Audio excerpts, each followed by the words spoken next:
What to do? We back again with unique looks at the 10th house. I usually like to say that the 10th house rules your lifestyle. If the 6th house is what you do on a day to day, the sum of that is your 10th house. It's your lifestyle. So if you have a luxurious lifestyle, you may either go to work or you might not. You know, if you live a lifestyle that, may not be aligned to you, then there may be certain obstacles or obstructions in a way within your 6th house.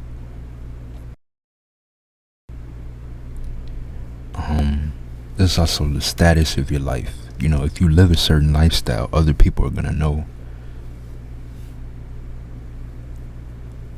Also, whenever a sign is next to it, like the second house to it, I say that it's an extension of it. So the 10th is an extension of the 9th.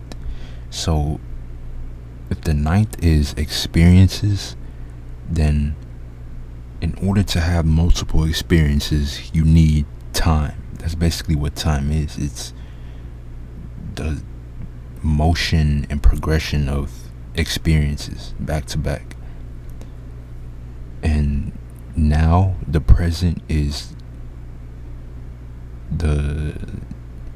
it's basically the singularity. I don't know if that's the right word, but it's the point right in the center. So that would be like Aries, or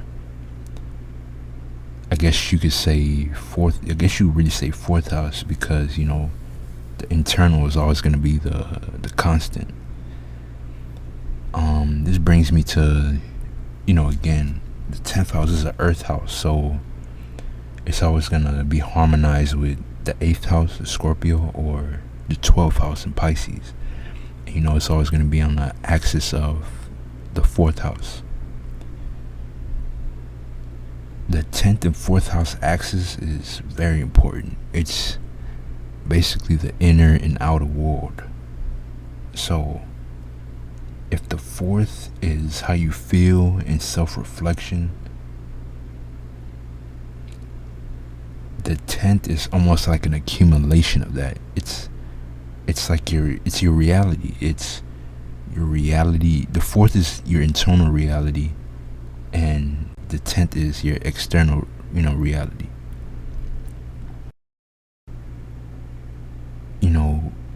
Saturn is home here, and Saturn represents, parameters and limitations, but not as a hindrance, and not as a hindrance like always, but basically the reason why there are limitations, parameters, is for you to overcome them. Saturn's not really doing it just to keep you in a certain box, but it's trying to make you develop and mature out of it so you can extend the parameters. It's also like the known world. Like, that's why I say it's your reality. If you've only had feelings in one city, you can only say that city is your only reality. You don't know any other things. If you traveled, you're gonna gain new feelings, new insights on things. So that's when your parameters extended. Trial and error, limitations, boundaries. Mars is exalted here, so I think when Mars is exalted here is because it's where desires come true. Think about 8th house. The 8th house is sextile to the 10th. So the desires, think about Mars in the 8th. It's acting on its desires. It's feeling it. It's passionate. Going through the journey through Mars in the 9th. You arrive at Mars in the 10th. You've reached that plateau. You reached the peak. You reached the mountaintop. or you reach your goals, or you've accomplished something. Accomplishment is heavy with 10th house.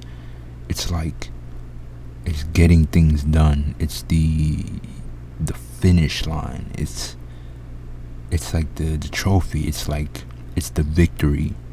It's like that parameter. Think of like whenever you win something. In order to win a tournament, the tournament has to finish. And whoever is the last one, the last man standing, which is another great quote of 10th house. Whoever's the last man standing is the winner, is the victor, is the champion. Champion is the most cliche, title with the 10th house. It's the champion. It's the winner. It's the one who persevered the most and put in the most work, and or did what it needs to be done to get that result. Result is like heavy with 10th house. But I want to go back and say that this also has like a certain negative side. Certain people can do things in the dark, sextile 8th house, that they don't need to put in the work to get a certain status or something.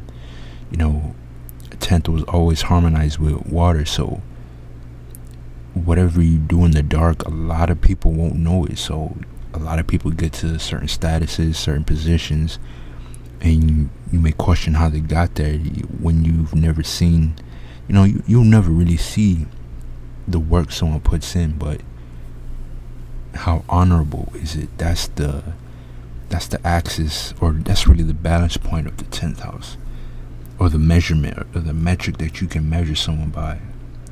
How honorable did you meet your goals?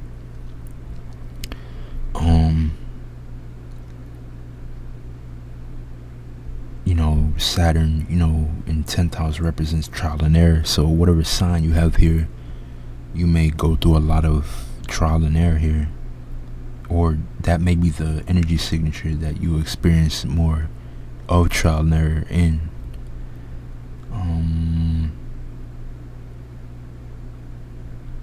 A big thing about the 10th house is how you're known, remembered, your legacy, stature, and I believe statues, physical statues like in parks and certain museums are represented by 10th house, because the 10th house is how you're known, it's how you're remembered. That's that 10th and 4th house axis. It's like whatever you do in the physical will ripple into someone else's memory. The word stature and statue is like it's status. It's like how you're known, and that's a lot of people can think of 10th house as a heavy energy, but it's also a higher density energy as well, because if you pass on, the essence of you can still be remembered. That's a high density energy, and in some cultures they believe that if you're remembered hard enough by a lot of people, you can be brought back in some sort of way, in some sort of process. I believe like platforms, systems, certain organizations, businesses, things that have a lot of weight to them, because Saturn is a heavy planet. Something interesting that I just learned recently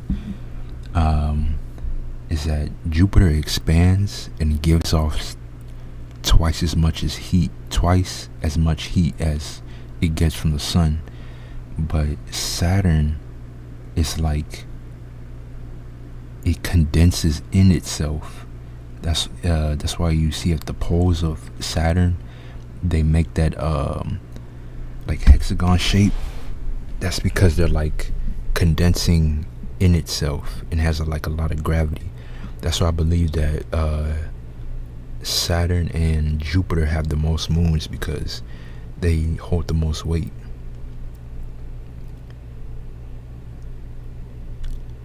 Time, of course, time is a huge thing, but when people say time is illusion, what I think time is just the duration of experiences or an experience, because life in the 3D has a certain duration, and all duration is just an accumulation of experiences. And this house squares fire and air, because air and fire, they move very quickly, and they may mess up, and they may be loose or carefree about things. And the 10th house can be about building structure and something that can last a legacies. So that's just where that square may be. However, if 10th house of Capricorn people could learn, or a lot of people do, if they incorporate fire and air energy, they can make that legacy so much bigger, because you need all the energies. It's just how well you put them together. But that's about it. I'll see you on 11th.